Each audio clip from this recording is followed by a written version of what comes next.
Hello, everybody. My name is Casey. I'm alcoholic. Recovering alcoholic at that. Yeah. All right. Trying to figure out what I'm going to do. All right. No, man, Earl, God, what a great, he took all my stuff, though. I'm like, what am I going to say now? No, man, what a friendship. And, one of the things that happens, one of the benefits of this program, Recovery, man, I love you. I love you with all my heart. And when he came out to Malibu and I knew he was coming and we had only talked on the phone. And he said, I got to meet you, man, as soon as I hit eyes with this man. And these are things I can recognize today. I knew that I had a soulmate. This is my soul brother. I just know, I knew him.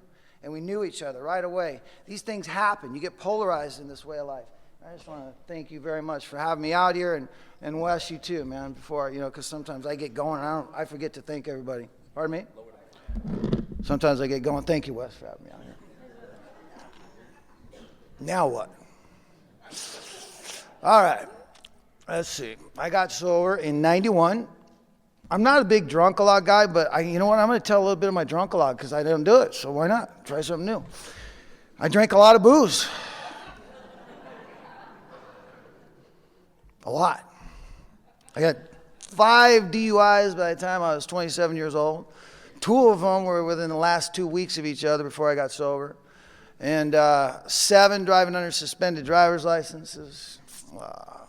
I went to jail because I drank. County jail, LA County Jail, man. Have you ever been there? Sure, some of you have. It's a hell of a place. It's a hell of a place. It's a hell of a place. Anyway, so I drank a lot, and I got in trouble, and here I got sober, right? And anyway, I'll go into a little bit. I was definitely the alcoholic type that was a binger. I wasn't the kind that kept it in the fridge. That's why I thought I didn't have a problem like you guys do. I just like to party on the weekends. And I like to go clubbing a lot. And the weekends get longer and longer, in my life. They started getting longer and longer, and that's kind of, what started taking over my life with the drugs and alcohol. And I realized as I was growing man, and I don't know about you, but I knew I had a problem. I knew things weren't quite right, you know what I mean? And yet I didn't know what to do about them. I don't think a lot of people do. Even with AA and all these programs of recovery, I didn't know what to do with it. I was a mess. A mess out there, and that last DUI I got, boy, that was my wake-up call. I'd heard about AA. I got sober when I was 20 years old for a year, and I was in the Pacific group. Yes, I picked up poop in Clancy's backyard, and I played volleyball in that backyard. And it was pretty fun for a 20-year-old. I had a good time there, but one of the things and I'm going to tell you this is a purpose for this, because in that fellowship there's a lot of activity, and I like that activity. I was a young guy, so I still am a young guy. I'm really young. So I like activity, and I like that activity that you had at the Pacific group. And I liked it was my first introduction, believe it or not, to AA was the Pacific group, and so I liked it a lot. But there was some, about 9-10 months into sobriety. I remember I had a sponsor, because I told you to get a sponsor. These are things you have to. I couldn't grow a beard, so I didn't have to worry about having to shave, because I was still young. I was still 20. I didn't have too much hair on my face yet. So I didn't have to deal with those things. But what I did realize at about 9-10 months into sobriety is this it? I remember asking my sponsor, aren't we supposed to do more? Aren't we supposed to be doing something, other than playing baseball and going to dances and going to meetings every day and all that stuff? It just feels like, aren't we supposed to be doing more? And I couldn't get an answer. And that was just my story, It was my story. It was my time. And so, it really discouraged me. It really did. And so I left. I just decided, maybe it wasn't a conscious decision or whatever, but I ended up being loaded within a couple weeks of that. And then I took another 7 years going out there before I got back. And when I got back here, I came back here a broken guy. When you come back, it gets worse. And if you don't think it can ever get worse, it can always get worse until you die. That's the truth. It'll always get worse. The minute you don't think it get worse, it just keeps getting worse. And I found out that was the story of my life, is that not only did it keep getting worse, I started dreading the worst. I started living in a world that it was so unmanageable that I knew I couldn't drink, and I knew I couldn't get sober, so it was a hell of a place to be. And then the DUIs came, and it kind of, it became a circumstantial decision to get sober. And circumstances means it was no virtue involved. I was in jail, and I knew I wanted to go into court or get sober before I went into court, so that when I went to court I had some sobriety, because that would look good in front of the judge, and those are the reasons I did it. But at the same time, I wanted some change in my life. And so I came to this program recovery, and I heard things. I sat in meetings, and I came to a lot of meetings, and I was listening, and I went to a place called Studio 12 in North Hollywood. It's kind of entertainment industry kind of people. And so I thought I was in a good place, and maybe I'd get a job, maybe I'll meet someone, famous, or, because I went in with ideas. I went into sobriety with ideas. I went in with the ideas, and I'll talk a little bit about that in a second. But when I got in there and I got into sobriety, I came here willing, really willing. And I heard, pick a winner, get a sponsor, go to a lot of meetings, do service work, and you too will be a winner, and just stick with the winners. Don't drink or use no matter what. And I heard that over and over again. And when I got sober, the novelty of being sober was really great for about 90 days. I was on cloud nine, man. It was just wonderful, man. Sobriety. I love you guys. You all look good. I could talk again. People were welcoming me. I mean, it was like a whole new thing. And then I remember the 91st day, that voice came back again and said, "Is this it?" And I knew I was in trouble. I was like, uh-oh. I know what happens next, right? So I knew I needed to do more. So I tried to get more into it and to understand, is there more here? I didn't realize at that time what had come back in 90 days was my ego. You see, my ego had returned, and I didn't know about it because I had no education on the ego. I had no awareness of what it was in terms of recovery or sobriety and what it means, nor alcoholism, nor the power of self. Any of these factors that we talk about all the time, I had no idea how they really operated. But that was a time where ego came back in my life, and I remember that because it was a milestone in my recovery, in that I knew something, I better do something because it didn't feel right. So I tried to up the program recovery, and I did more, and I stuck with the winners, and I did 4 steps, and I did 5th steps because I heard that in meetings. When you do your 5th step, you feel like you're really part of this program recovery. So I did those things, and about a year and a half into my sobriety, I had a hole in my gut. And I was sober. And guess what? I was married by that time too, because I met someone in AA. Yeah, because at about 9 months of sobriety, that hole started filling up, and I know I got to fix this, man. Something's got to fix this. So I don't know about you, but I came here shopping, and so I was, of course, doing my camps. I didn't come here to really sober's good too. I'm getting sober too, but I came to shop also. So I picked her, and I said she'll fix me. And oh my God, did she fix me? And if I got a story for you on that one, but in terms of that. I did the route that most people do, right? Fall in love on AA campus at first sight. AA newcomers fall in love at AA campus on first sight. And what you're not supposed to do, which I did. And I had to go that route in early sobriety. I guess what happened for me in early sobriety about a year and a half in, like I said, just really flattened out. And I was married, and I had this wife now I was supposed to support, this life that I'm supposed to build, and I feel like I'm about the equivalent of a 2-year-old inside. And I don't know why. I don't know what that is. And I'm not comfortable in meetings. The only place I'm comfortable is in meetings. The only place that knot would quiet down was in meetings. But as soon as that meeting was getting over, the knot would start firing up again. You know what that is? That's alcoholism. I didn't know that. And you see, it was driving me. And so I started looking for more. And I heard someone talk about this guy that I needed to meet, because he talked about this disease, and he helps you to understand a little bit more about what this disease is, and certain things you could find out whether you were treating this disease or you weren't. And it was all about the program recovery and the 12 steps. So it sounds great. So I ended up going to this meeting, and I heard someone talk about alcoholism as a mind-powered disease, and that it's centered in your mind around your body. And you quoted page 23 of the Big Book, and he says, it'd be pointless and academic to take if we didn't take the drink in the first place, pointless and academic to talk about alcohol if we didn't take the drink in the first place, thereby setting the terrible cycle in motion. Therefore, the main problem of the alcoholic centers in his mind rather than his body. And this person I went and heard, he started talking about his mind. And he started talking about how the disease operated in the mind. And that the way it operated was kind of a little bit what Earl was talking about. It was a self-talking mind. And it was a kind of mind that would sit in rooms just like this. And it would listen for its life, but it would start editing.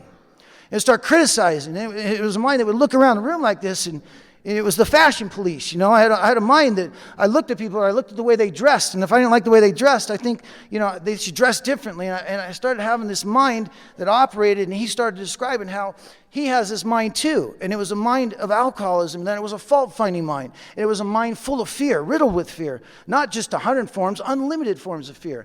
In that this mind, if it wasn't treated, that you could be the same person sober that you were when you were drinking and using. Can you imagine that?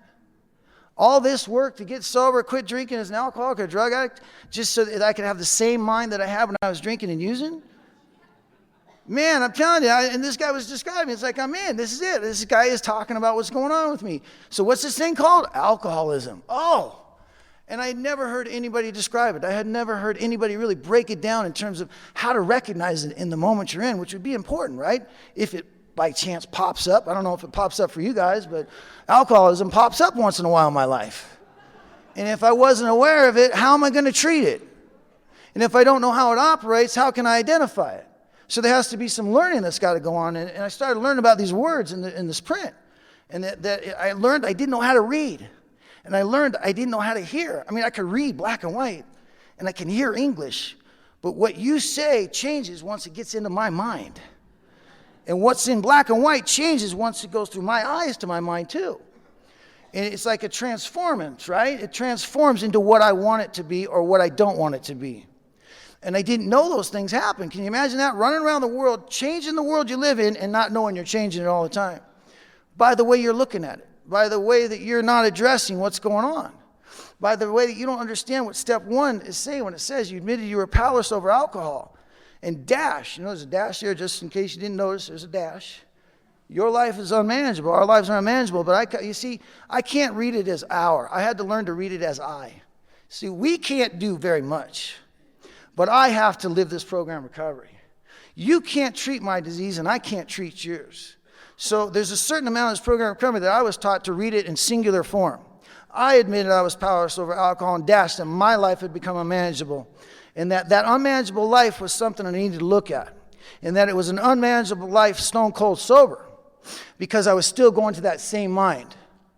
You see, and that mind that I was going to was now a sober mind, but it was a mind riddled with alcoholism, riddled with fear, worries, anxieties, trauma, unintended trauma.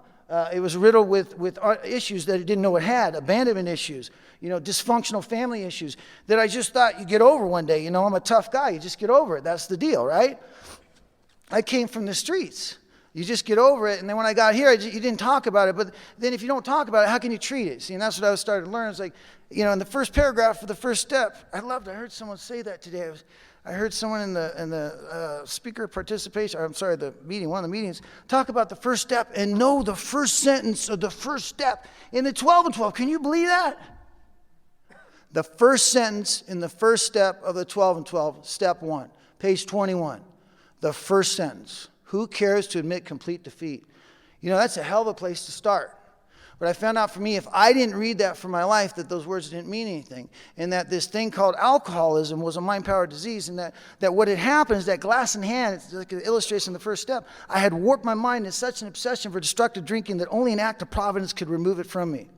And now I'm stone cold sober. So how does that paragraph parallel to my life today? Stone cold sober, that glass in hand, I'd warped my mind in such an obsession for destructive drinking that only an act of providence could remove it from me. How does that translate today?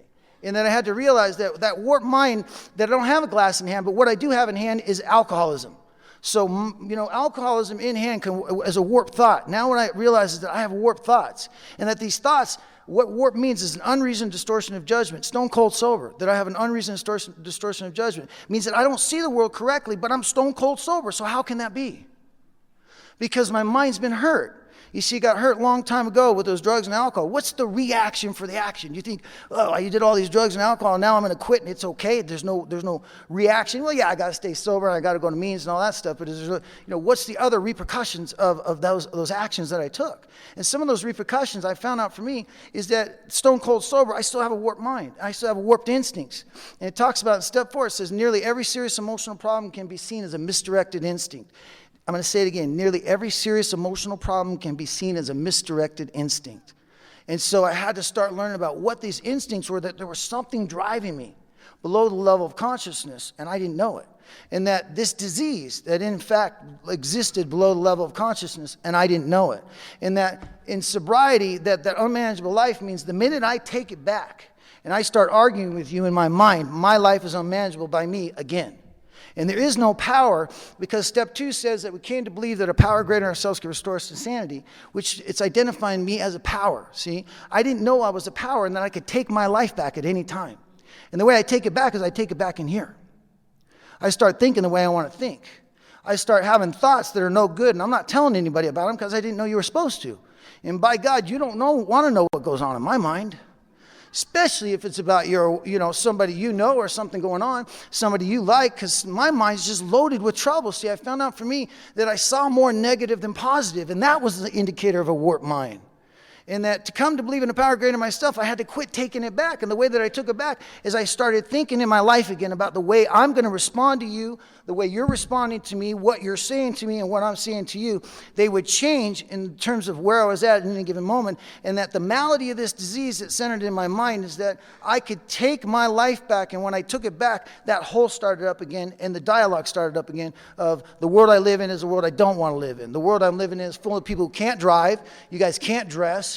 You know what I mean? I come to AA meetings. I can't make coffee. I'll never forget. I went to an AA meeting one time and spoke to me. And they had coffee cups this big, styrofoam coffee cups. You know what a good alcoholic can do with that in their mind? Man, I couldn't get it out of my mind. I'm like, now who in the world would buy a cup that big for coffee and people in AA? And I'm speaking that night. So I said it at the podium, right? I'm trying to illustrate my mind at where it can go in the gutter so quick. But the worst part about it is that the humorous side is about, what is somebody I care about? See what Earl was talking about, either dominate my relationships or I lean on them too much, which in page 53 of the 12 and 12 states that means you have a total inability to form a true partnership with another human being. That your egomania digs two disastrous pitfalls. You either insist upon dominating the people you know or you lean on them too much. It's in print. And that when I'm that character, when I'm either dominating or I'm leaning on someone too much, that's a total inability to form true partnership with another human being. Nothing good is going to come of that. That's called a codependent relationship. And that true relationships were 50-50. We all got it in our heads, right? Yeah, I want a 50-50 with the girl as long as she listens to me. You know what I'm saying? You guys know what I'm talking about, right? Right? I want to do these. I got these ideals. Yeah, I say one thing, but I'm another character, and that's what Earl was talking about, is that the character that I am, I don't know what I am. I don't have self-honesty of self, which is what I'm supposed to learn in step one. And the reason I learn it is because, there's certain words you got to learn in this program recovery. Like the first step says, we admitted. That's a huge word, right? Admitted. In application, there's a big difference between admit and accept. What is the difference between admit and accept?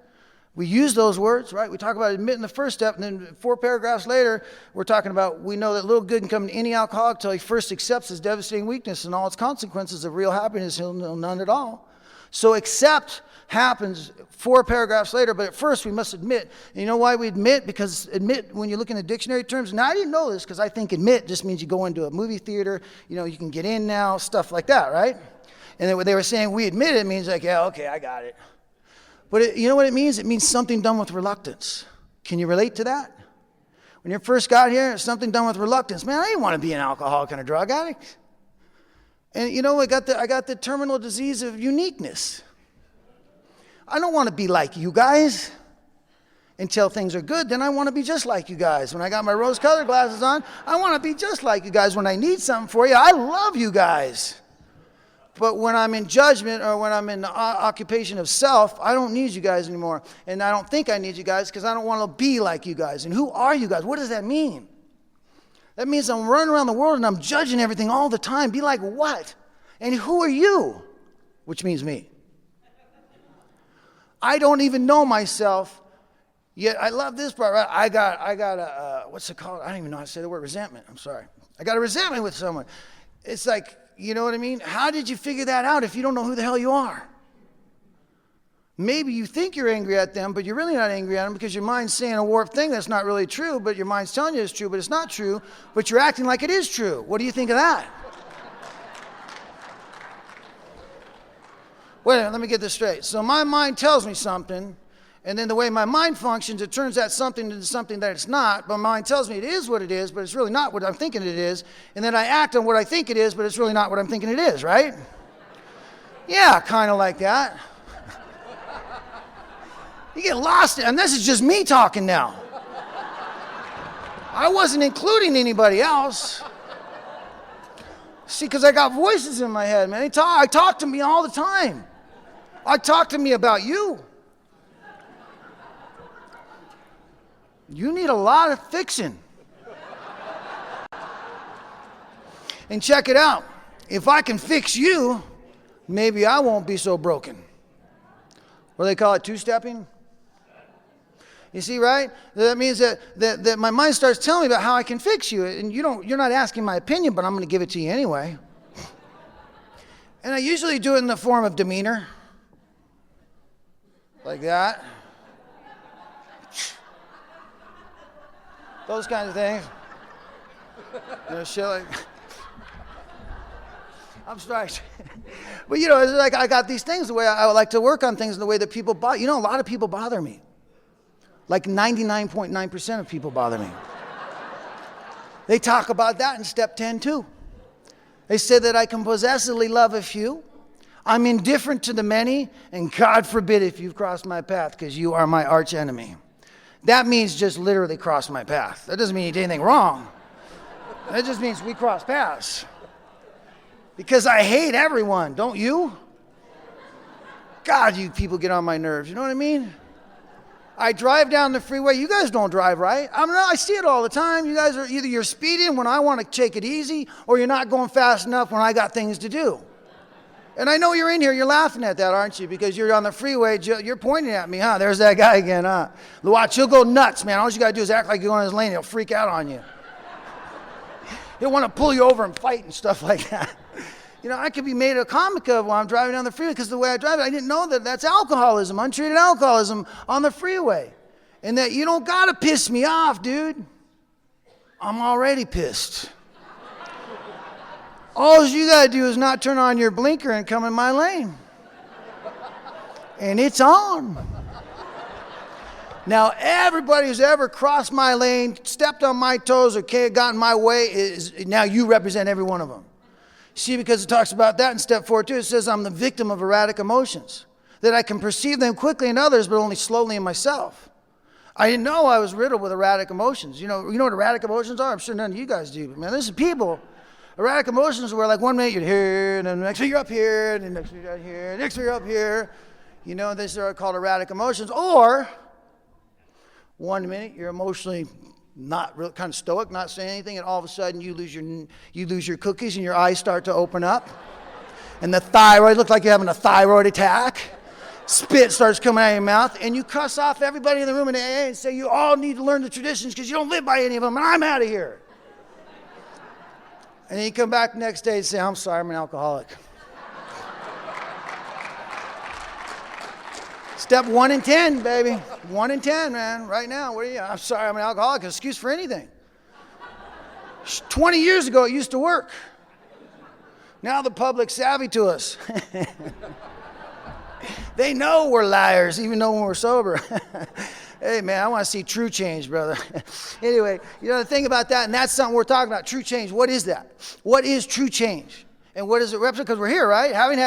Step 12 says, having had a spiritual awakening as a result of these steps, we try to carry this message to other alcoholics and practice these principles in all our affairs. Isn't that what it says? Okay. What's a psychic change? What's a spiritual awakening? Aren't they the same thing? A psychic change, spiritual awakening, when they constitute the same thing? Because step 12 says one of the things that are in common with a spiritual awakening is that you're able to think, do, and feel that which you cannot do on your unaided strength before. Anybody know what I'm talking about when you first got sober? No? Damn, you guys missed something. Right? When you first get sober, you go from the drinking and the drugs and the miserable life, and you get sober, and now you get sober, and about 30 days in, the world opens up. You realize you can stay sober, that it is possible if you keep going to meetings, that you don't have to drink or use one day at a time. That sense of hope that comes to you, that maybe I can be somebody. Maybe I can be happy in this life. Maybe I can find a life of purpose. But I'm sure not going to do it drunk or loaded. But if I'm sober, I got a chance. That's able to think, do, and feel that which I cannot do on my unaided strength before. Let alone all the miracles that are in all of our lives. Of just having that moment of intuition. Or just having that moment where you double check something because it didn't feel right and you were right. It was good for you to double check. How we take those things for granted. Because when you're loaded and drunk, you don't do no double checks. You know what I mean? You don't do those kinds of things. We get these things in our life and we take them for granted. I notice that too. We get spiritual awakening. We just think it's like easy street, man. This is a beginning. Alcoholism is never a wasm. It's an ism, not a wasm. Anything that's an ism It means it's happening right now in this room. There's untreated alcoholism, a lot of it too. You see, because the only way we can treat it, and that's the beauty of this program recovery, is in the moment we're in. So whether you got a lot of time or you got no time, it really doesn't, this is the great equalizer, is the disease. Because it can only be treated in the moment you're in. Not the day you're in, not the week you're in, not the month you're in, not the year in the moment you're in. And if it isn't treated this moment, then it's not treated. There's no gray area in this program recovery. Matter of fact, step 1 talks about the stark fact. Once the stark fact is accepted, our bankruptcy as going human concerns are complete. And it tells us the more we admit complete defeat, the stronger we get. The more dependent we are on a power greater than ourselves, the more independent we are spiritually. Isn't that what we've been looking for? Isn't that what the drugs and alcohol for? We get independent of this life, of this chaos. And yet in print it says, Casey, the more you make a decision to turn your will and your life over to the care of God as you understood Him, the more strong you will become as an individual soul, because you won't be dependent on human beings anymore. You're going to be dependent on a power greater than any human being. Isn't that what you want? And that's what I want. That's what I need to know. I need to know that God can do for me what I could never do for myself, but even more. That the minute I don't think it can get any better, God will bring something in my life and just blow yesterday away and take me to a whole new level. These are the kinds of things that are here in this program recovery. These kind of truths that we can't let go by. These are miracles. You see, but if I don't look for the miracle, I'm not going to find it. See, but if I look for what's wrong, you know what I find? What's wrong. If I look for the clothes you should be wearing instead of the ones you are wearing, you know what I find? The clothes you should be wearing that you're not wearing. Simple as that. I'm just kidding. I find negativity. I find, again, I'm changing God's plan, right? I come into the program of recovery. I come to believe in a power greater than myself, right? So now I'm going to tell God how to run traffic, right? The minute I get upset at traffic, I'm saying, this traffic situation isn't right, God. When you fix it, I'll stop being pissed at people and throwing stuff at people and running them off the road. Now, I'm not consciously saying that, but I'm performing according to that petition, aren't I? Right? So I had to learn what I say doesn't mean anything. What I do is everything. And see, I'm not judged by my actions, by my words. I'm judged by my actions. And intentions, as we know in the program of recovery, don't mean anything. Yet we all got the best of intentions, man. That's the easy part. But can you give the performance? Step 6 says that's what separates the men from the boys and the women from the little girls. Is the ability to give the performance when? Now. Right now. Pride, greed, lust, anger, gluttony, envy, sloth. The 7 deadly sins. They're not just for words. They're supposed to be known, not by you, but by me. How does pride function in me? How do I see me when I'm in me? How do I surrender to me when I'm in?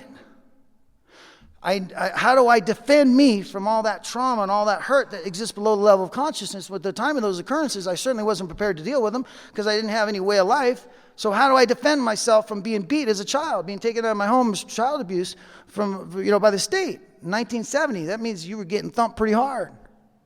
Living on the streets at the age of 13 years old till I was 15 years old, being the state of the court, ward of the court till I was 18 years old. How do you get? I'm tough. That's what it is. I'm a tough dude. I get through that. You get through it. You walk through. How you do it? How you do it? You know. You don't know. You know what? The truth of it is I'm fragmented inside and I can't tell anyone because I don't even know I am, because I don't know how to do self-searching. I've never been taught the art of self-searching. Like right now, you're sitting in this room right now. How you feeling? You see, your program recovery says you continue to take a personal inventory, and when you're wrong, you promptly admit it. That means it's a way of life. You're taking a personal inventory all the time. You're making a searching and fearless moral inventory all the time. It's never a wasm, is it? You're never done with step 1, 2, or 3. I love this. Got to get into 5. Page 40 of the 12 and 12 says, then it is explained that the rest of the program can be practiced with success only.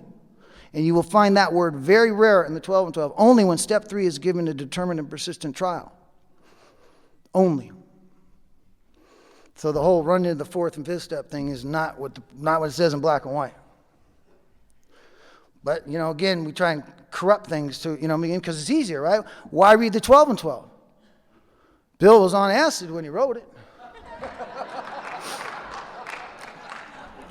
When you read it, you start tripping out too, I swear to God. Sometimes I read it and I feel the 4th dimension. Can you imagine that? Sometimes I read it and I get into these amazing prayers. Sometimes I read it and I find a way for the dash to bring God back into my life and no longer have to be in an unmanageable life.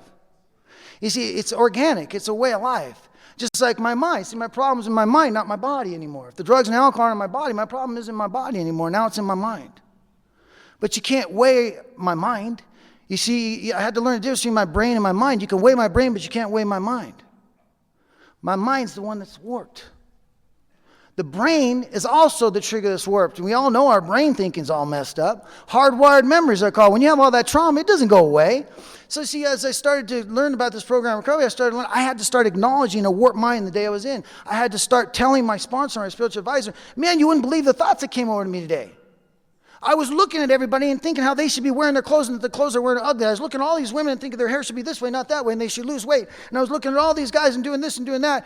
And yet I've got all these other issues in my life that are going on, but I'm busy correcting the world. You see, I don't understand. I don't have time for that. I don't have time to find fault with you, but I spend great amounts of doing that. Why? Step 6 says, because tries to make you this illusion that you're feeling a little better than other people. Character assassination, anger by character assassination, a polite form of character assassination, which means that there's a perverted satisfaction that when I tear you down, that somehow I feel better then. That's why we tear each other down. That's why we're finding fault all the time, because then it makes me feel a little better. But you know what? Judge not, for you shall judge yourself in the same manner in which you judge others. Imagine if that was the penance. Imagine if it was judge not, for you shall judge yourself in the same manner in which you judge others. Guess what? Every time I find fault with you, what happens when I look in the mirror? You think I'm going to see a nice, fun-loving guy? Or I'm going to see a fault-finding, negative, narcissistic, bipolar person? Because of myself, that's what I am.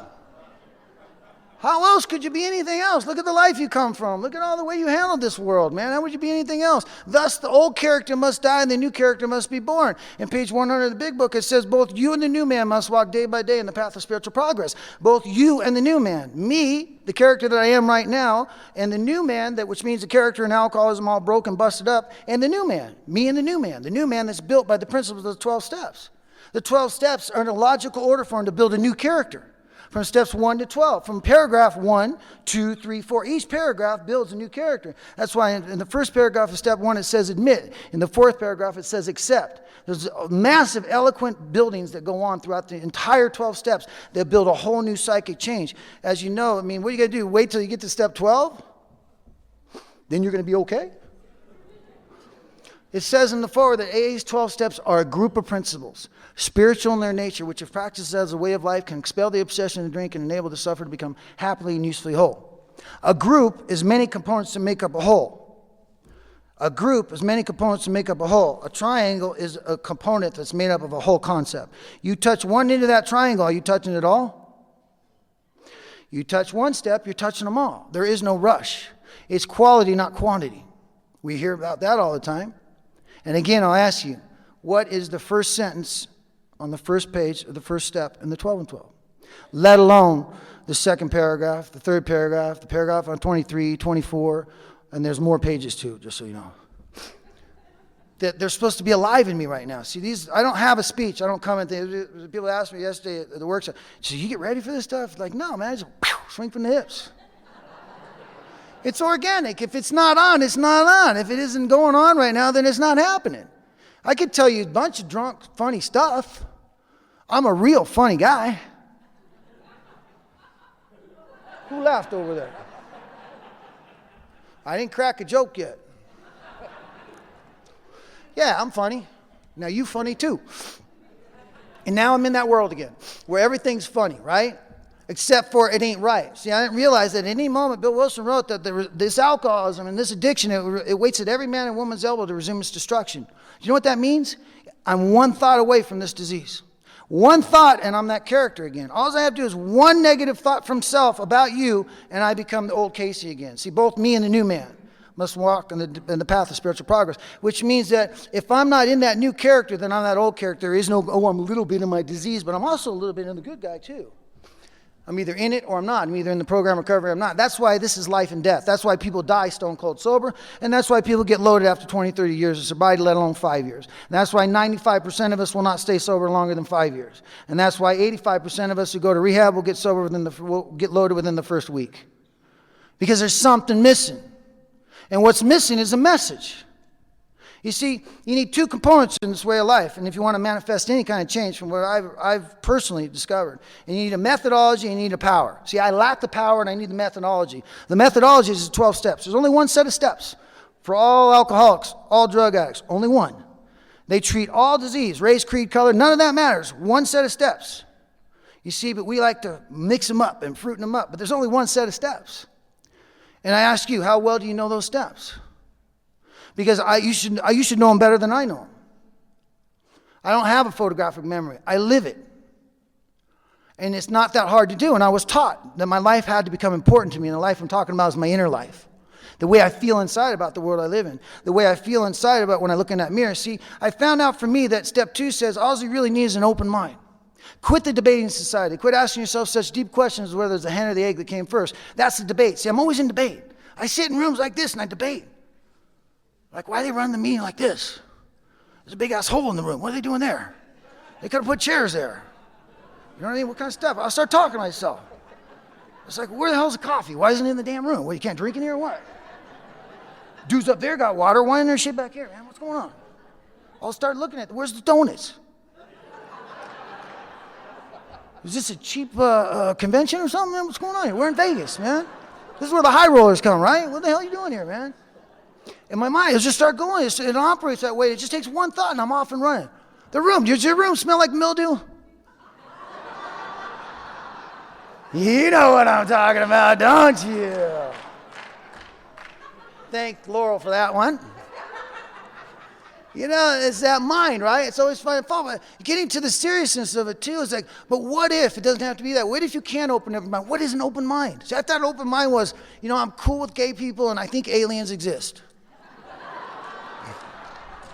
It's an open mind, right?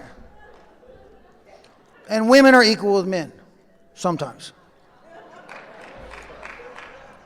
Oh, I'm just kidding. I'm just kidding. Just kidding. No, I do find women equal with men, just so you know. We set that straight right now. I mean that too. Anyway, the bottom line is that I had to realize is that for me as an alcoholic and the seriousness of the program I'm covering and having an open mind, and what that really represented was a mind no longer occupied with me. So what's it going to be occupied with? A power greater than me. When? Right now, while I'm talking to you. I ask for guidance. I ask for God's words, not mine. I ask for God's light to be with each and every one of us. You want to find oneness in this world? We're all one, right? Hear that fortune cookie stuff? Yeah, be one. Ooh, I love that stuff, right? I of myself lack the power to be one, but when I ask God to help me see my oneness with you, you know what happens? I get it. See, I can see my oneness, but I can only do it when I'm in the God state of mind. How do I expect to see oneness when I'm in self? I have to enter into the God state of mind, and then I can see oneness. And I ask you all to enter into that God state of mind and see your oneness in this room. And recognize the power that's here, because that's one thing for sure you're going to get in a meeting. You're going to find a power greater than any human power, and most people go to meetings, don't drink. You know, you stay sober, and you'll find a power greater than yourself in these meetings, but it will not treat your disease. These meetings don't treat your disease. Time don't treat this disease. Principles treat this disease. In the moment you're in, applied to your mind by a power greater than yourself to change the way you're thinking in the moment you're in. Want an example? Sure you do. You're angry, you're pissed off, you're screaming and you're yelling and you're in a tirade and you feel yourself ramping up and you start going off at the handle with people. Now, what we usually do is we act in an inappropriate display of anger and then we walk out of the room and we come back and say, I'm sorry, I'm an alcoholic. The difference between the men and the boys and the women and little girls is the ability to stop anger in the moment you're in by a power greater than yourself, which is what the essence of step 6 is all about. To be entirely ready to have God with me right now in case any defective character comes up right now so that it can be removed right now. And the difference between the men and the boys is the ability to move lust while you're in it, to remove anger while you're in it, not after. Sorry, God, I did it again. Hey, God, make sure I don't get angry later. Those are all cool. But the real application has to be in the moment. If I have a warped thought, what am I going to do? I'm starting to recognize it. What does that feel like? What is an open mind? God, can you be with me now? Can you be with me in this room? Can you help my thinking? Can you help me see the oneness with everybody in here? I had to start talking to God like that, like just to build a relationship with anybody. But this is going to be the most important relationship of my life. I have no clue what time it is. We're good. It's good. I'm going to get down now.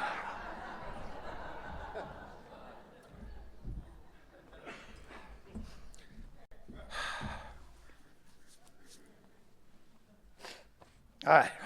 You guys ready? Where should we go next? The relationship.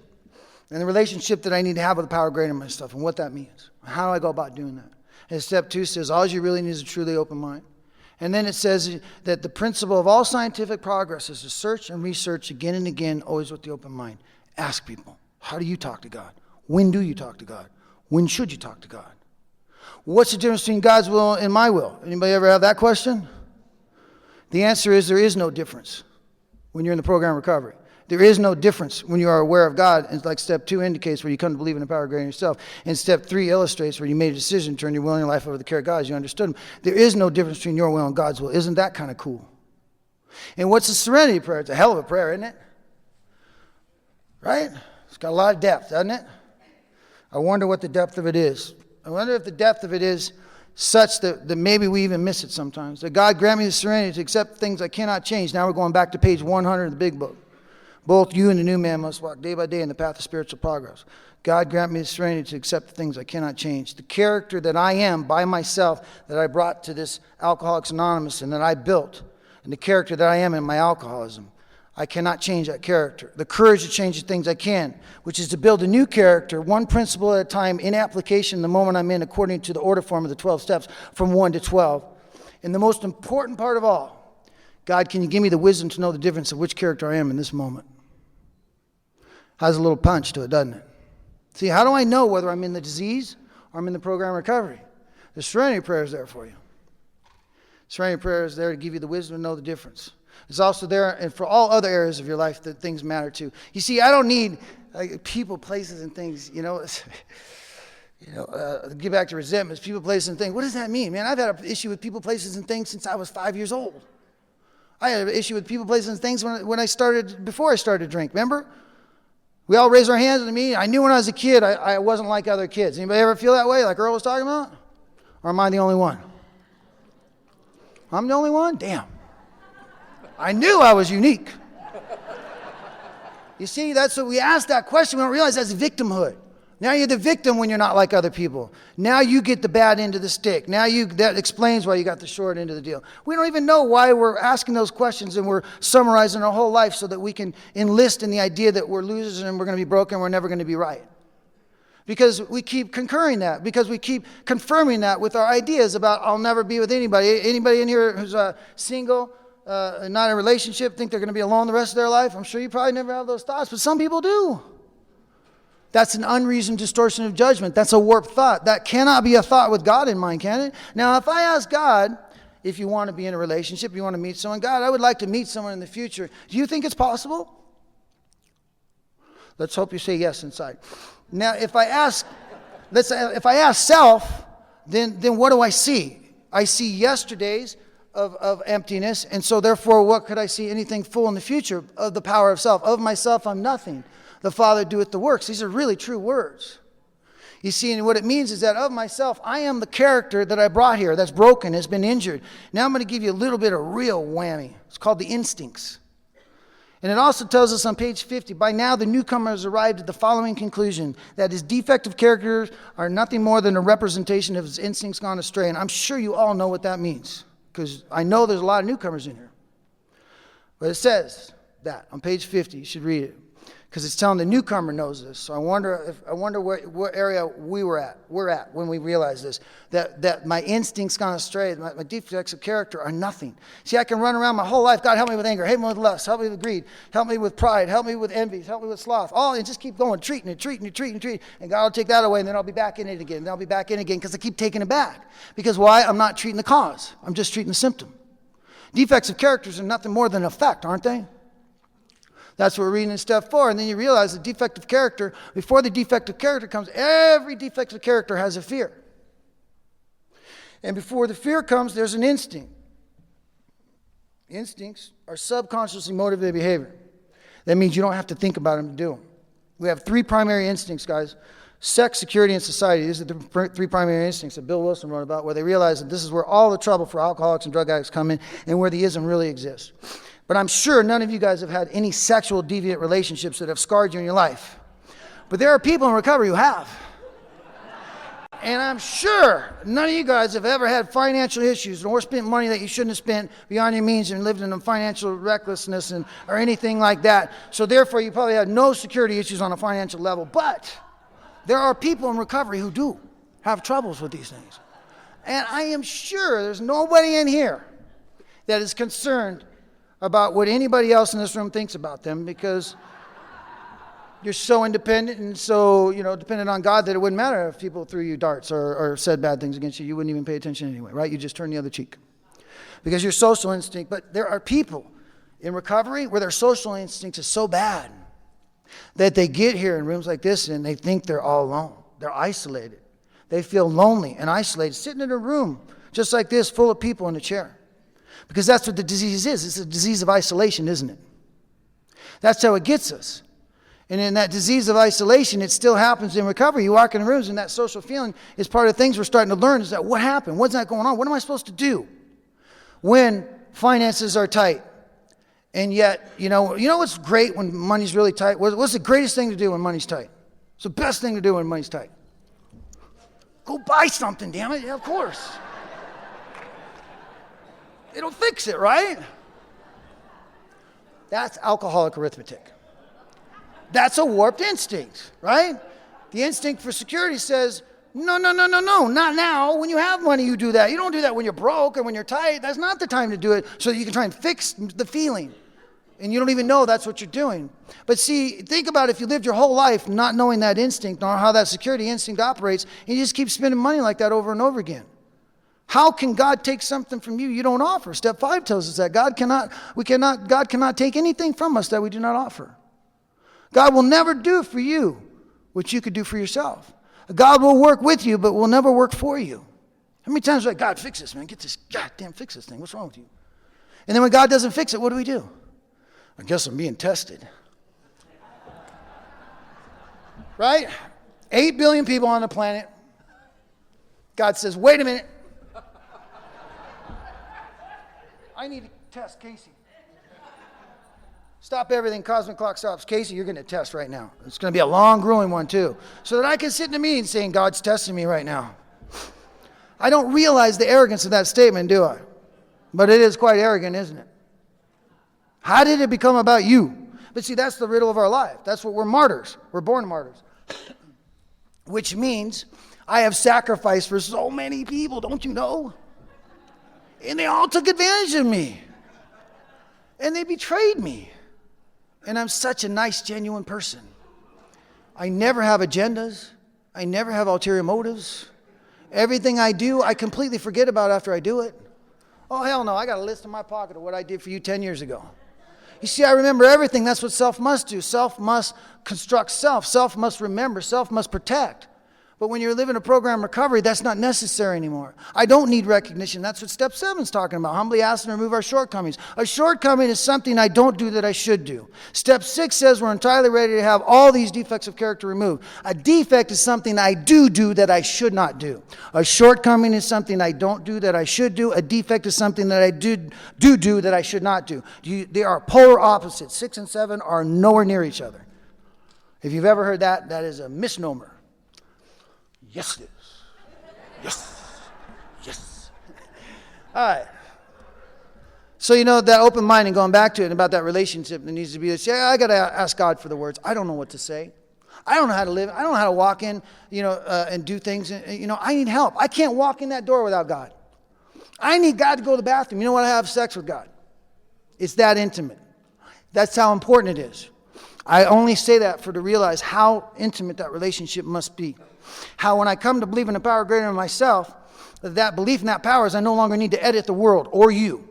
And that if I'm finding fault with you, I'm back in my disease and my mind is slammed shut, and I ask God to redirect that thought. God, can you help me? What thought would you have me have about that person or about this situation? You see, I run it by God all the time when it doesn't feel right. When I'm in the synchronicity of it all and I'm with the flow of God, it just naturally, organically grows, and we're right there. Just like, Wes today really tried to test me. Oh, yeah.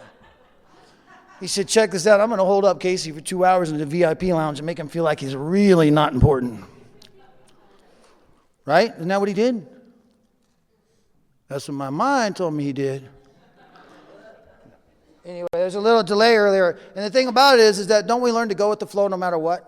Don't resist anybody or anything. Isn't that the real deal? Steps 1, 2, and 3 are all about the foundation for this program recovery, which really constitute 3 important principles. Self-honesty to self in step 1. Communication and relationship with the power greater self in step 2. Thank you very much. And then an ability to make a decision to turn your will in your life over to the care of God as you understood him in step 3. What is your will in your life?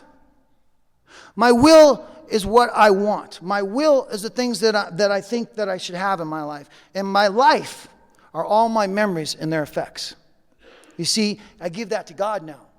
That's what this program recovery does. It reconstructs my past so it's no longer I need to hide from it or run from it. As a matter of fact, I see how every moment led me to this brilliant moment that we're having right now. And therefore, I wouldn't want to change any moments that preceded this moment because the grace of God brings things into my life. The minute I don't think get any better, something better comes along all the time.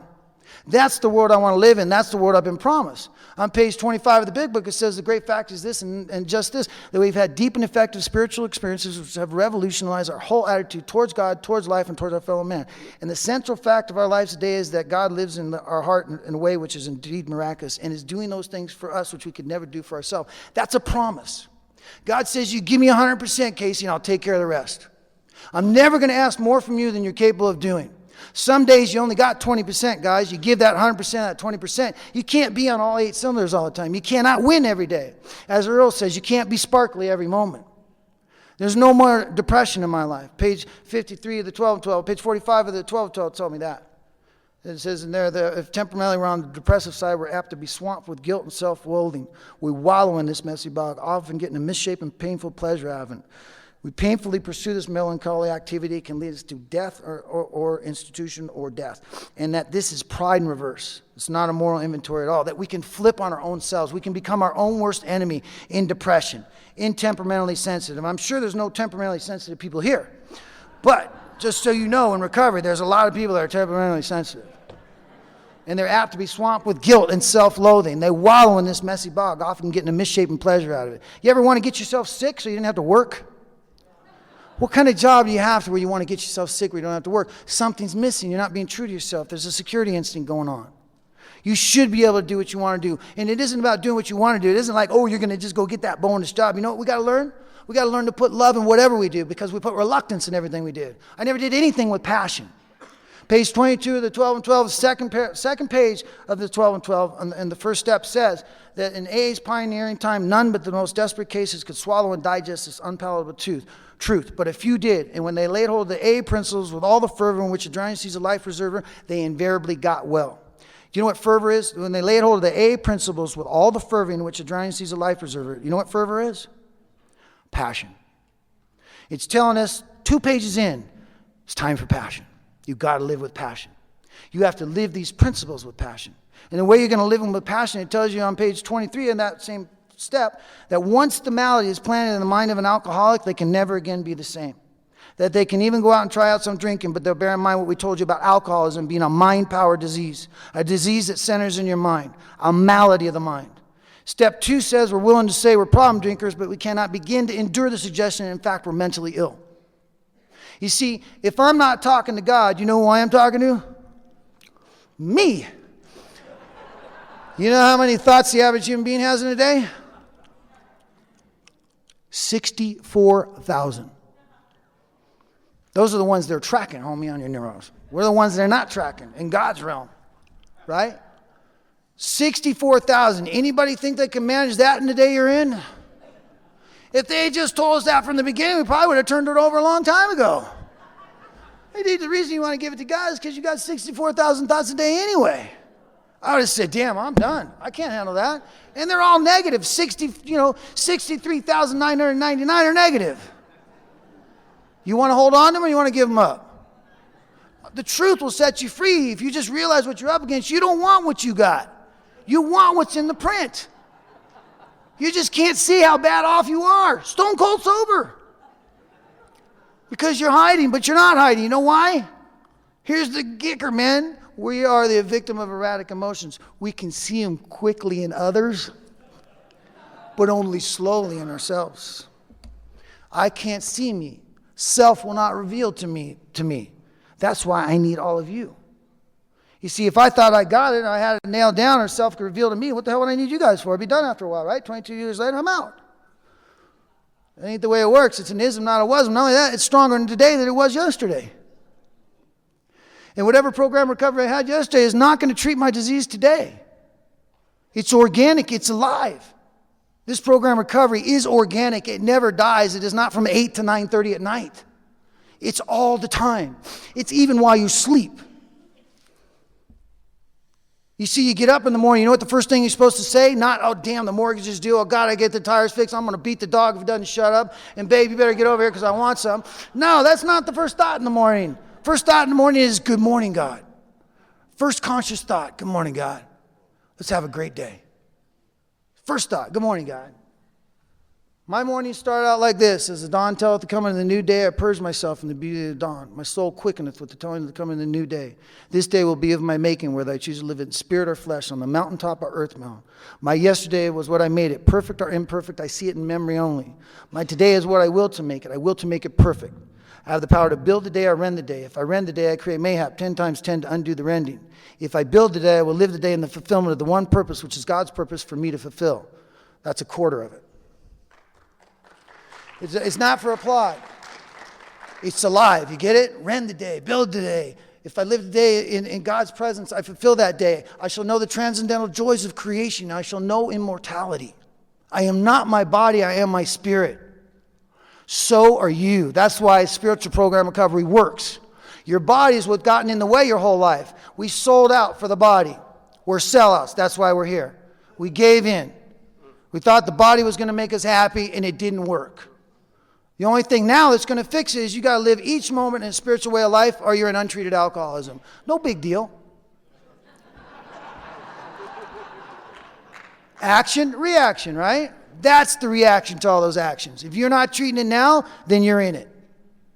And don't get me wrong when I say that. At first, it takes a great conscious effort to build that relationship.